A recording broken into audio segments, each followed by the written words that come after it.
Hello, here is a quick walkthrough of the jumping ball animation with Armature or rig using Blender 2.8 Alpha 2. This is a very recent build of Blender. It has got some new feature and bug fixes. Most importantly, it has got the Shadow FX modifier to grease pencil object. At blender.org they are releasing new builds often enough, so it is important to know the version you're working with. Quickly, let me walk you through the file.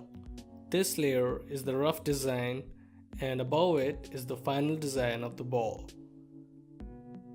I then created a rig which will allow me to squash and stretch the ball and also rotate it. The file is free to download and I have uploaded it on my DeviantArt account. You can play with it, edit it, use it, or just see how the grease pencil works with the armature. I hope this helps. Thanks.